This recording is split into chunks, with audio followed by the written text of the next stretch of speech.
Everyone knows what a loud, obvious narcissist looks like. The person who dominates every room, demands constant attention, and makes everything about themselves. But there's another type that almost nobody talks about, and they're far more dangerous.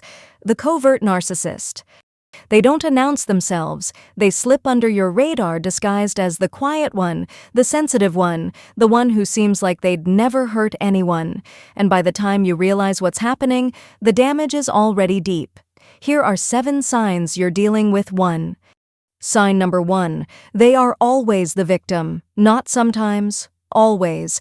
Every story they tell positions them as the person who was wronged.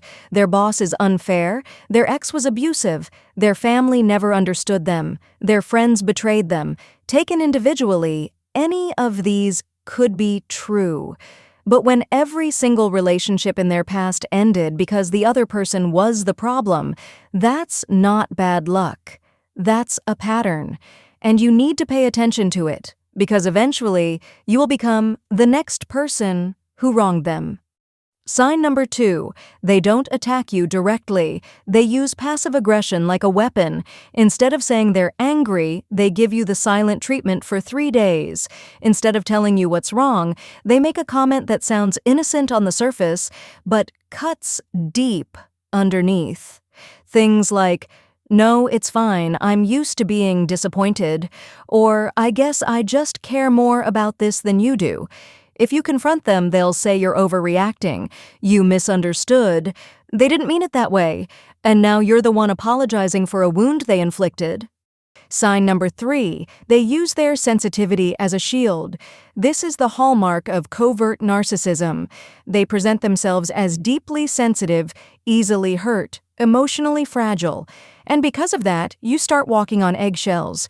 You edit what you say. You suppress your own needs because bringing them up might upset this person. Their sensitivity becomes a tool that controls your behavior without them ever having to ask directly. You think you're being kind, but what's actually happening is that their emotional fragility is being used to keep you silent.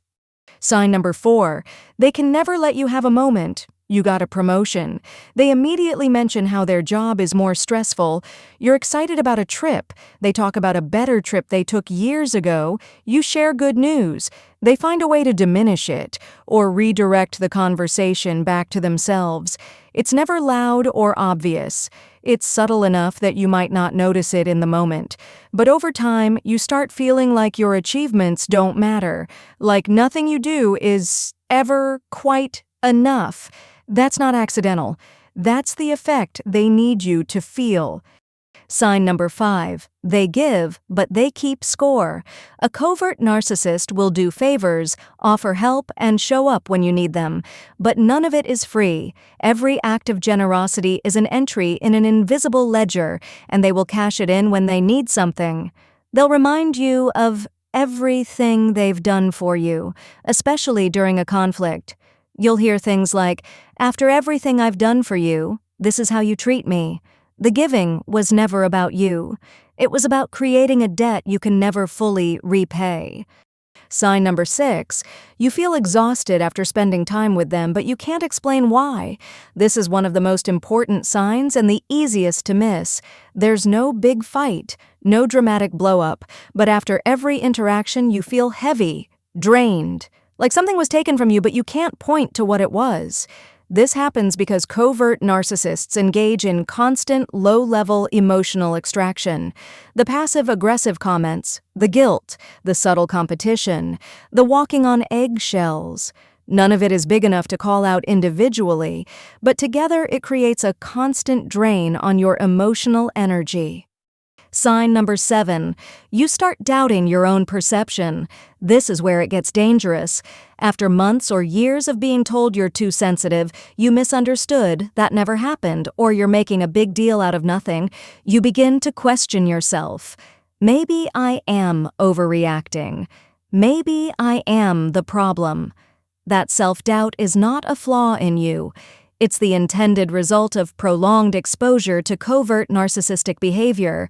When you no longer trust your own judgment, they have full control.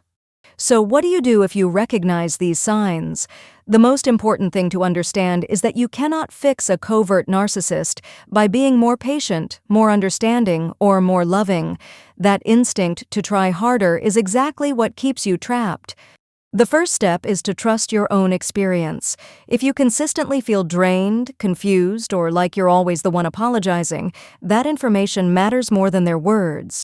The second step is to set firm boundaries and watch how they respond. A healthy person will respect a boundary even if they don't like it. A covert narcissist will punish you for it, usually through withdrawal, guilt, or reframing you as the selfish one. The third step is to talk to someone outside the relationship. Covert narcissists thrive in isolation.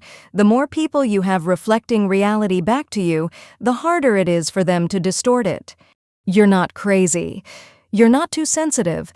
You're recognizing something real, and that recognition is the beginning of taking your power back. Follow for more psychology that protects your peace.